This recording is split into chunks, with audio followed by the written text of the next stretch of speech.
Well, listeners, we know that a lot of you out there are Kisschasy fans, and we shared the news a few weeks ago now on the show that Kisschasy were getting back together for an Aussie tour. There's been new shows added to that tour as well, but we thought, hey, maybe a few of you are still deciding whether to buy tickets or not, and maybe what will get you across the line is having Darren on our show today. Darren, welcome to the program, mate. We are so excited about this tour. Me too, actually. Yeah, it's one of those things where I shied away from the idea for quite some time. I once the band called it a day in 2015, I moved to LA, which is where I'm calling you from now. And we'd been offered a few shows here and there, and our booking agent Casey at Select Music, she keeps on saying we're getting these offers, and I was kind of like, no, A, nobody's going to care, and B, let's just leave it as time capsule. And then, I finally relented, and last year we did these Good Things shows, and it was just, the response was mind-blowing. So incredible, and the fact that so many people came out early to see us, it was just not something that I expected in a million years. So it really made me feel like, hey, we did something pretty cool and special, and now that this tour has been selling out the way it has, it's kind of again just very humbling and adding to the excitement that's kind of building up in the Kisschasy camp. Definitely. Like you said, you had a little bit of hesitation about getting back together and you wanted to leave it in the past. What was it about Good Things that made you guys decide, hey, this is the perfect time to get back together? Well, it was obviously a festival, it has less pressure because there's a bunch of other bands on the bill, so there will be people there. Financially, it helped because I live in LA, so they could offer us a guarantee that meant we weren't putting our own kind of money on the line, and that we could come out and test the waters and see how it all goes. And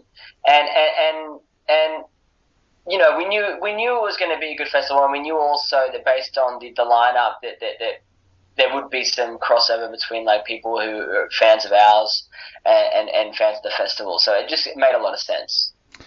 So, Darren, if it's not too personal, tell us a little bit about your time in LA. What have you been doing in LA since you've been there? So, after the band called it a day, I was kind of like, okay, well, now I've got this opportunity to kind of spread my wings musically and just try out a bunch of different stuff. And so I felt like a new place, would be the right move, and somewhere where I got out of my comfort zone a little bit. And so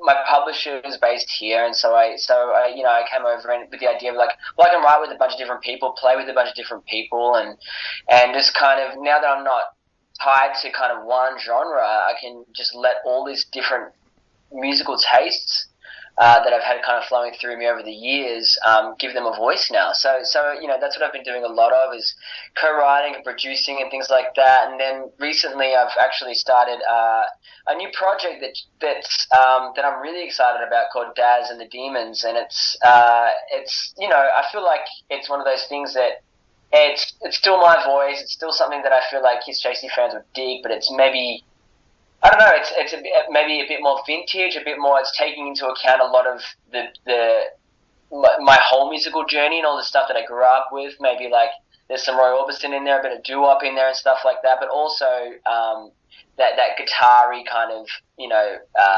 that those big guitars and stuff that I've always been drawn to. Yeah, I know that's something you've always been passionate about. I remember interviewing you when your first album came out backstage at a gig down on the Mornington Peninsula, along with Angela's Dish and bands like that. And you were talking to me then about how you had this love for music of all different kinds of genres. Has that grown over that time as well?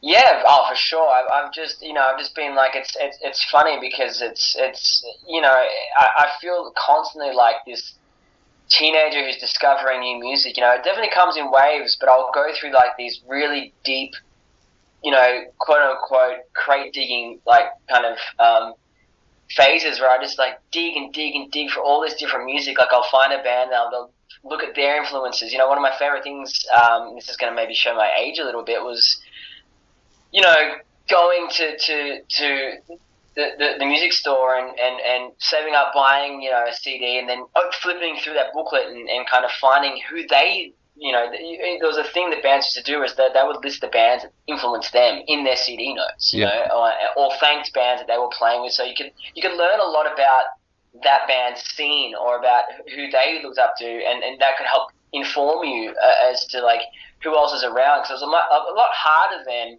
when you didn't have, like, you know, Spotify's algorithm showing you, you know, what you might like, and so you had to do a lot of put a lot of effort into digging. So now, you know, it's so much more convenient. So I find myself constantly, like, you know, finding new and great music. And you're probably of the same vintage as me as well, where you used to go and buy a music magazine and it would have a sampler CD on the front cover, so you'd take that home and listen to it, and if you liked a certain track, you'd go out and get the album as well. Was that something that you did as a kid as well? 100%.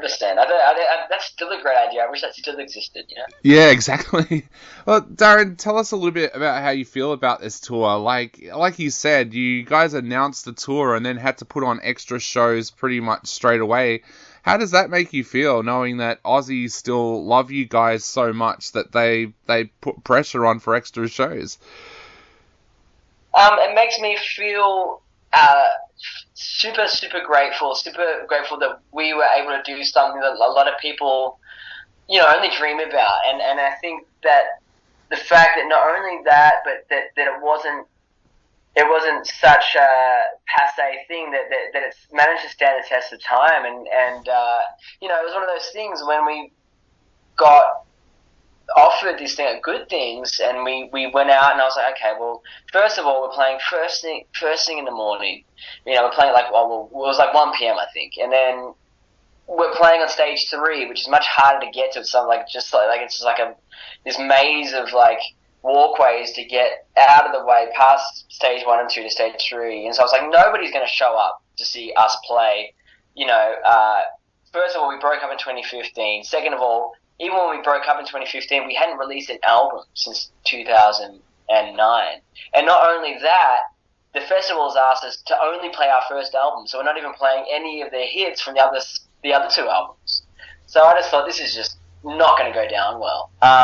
And then we got up, and every single show, Melbourne, Sydney, and Brisbane, people were just jam-packed there, and they were not just singing the singles, but they were singing like the deep cuts of that album. And it was something that I had really honestly, this is not like some kind of humble brag here or something like that. Like, I really did not expect it at all. And so, you know, the fact that on the back of that we announced this tour that's now, you know, most of the shows are sold out, and we've been adding more.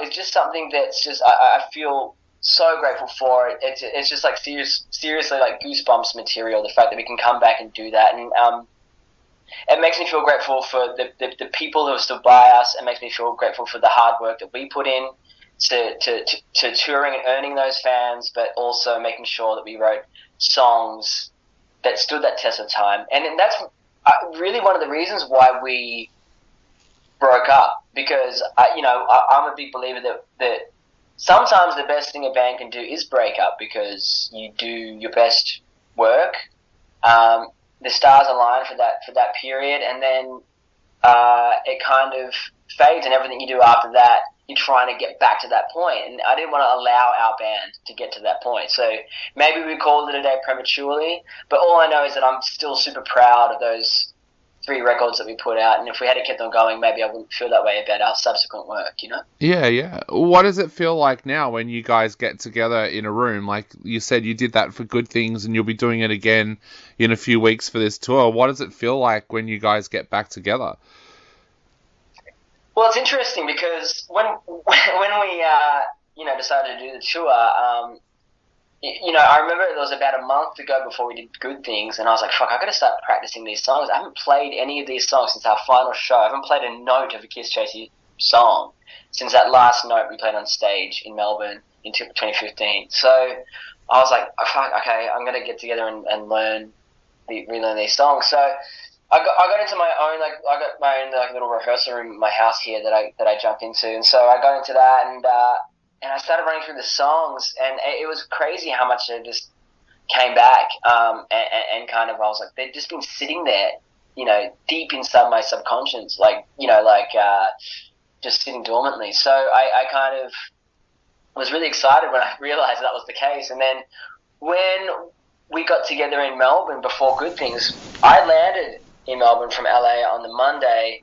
We had a rehearsal on the Tuesday, then we had a secret show on the Wednesday. So we literally had one night of rehearsals, after not playing together since 2015, which was 7 years, So we got in and we played the set, and we all just kind of looked at each other like, do we even need to do it again? It was kind of so crazy how much it just reconnected and just came back together. And it was also one of those things where I've been playing with a lot of different players here in LA, and it was amazing to feel that electricity, especially playing with Carly hits so hard, and Sean just shreds on the guitar, and it felt like real visceral rock and roll that I hadn't felt since we broke up. And so it was one of those things where we got back into that room and started playing. I was like, wow, we are a great rock and roll band, and I felt more excited about playing live than maybe ever.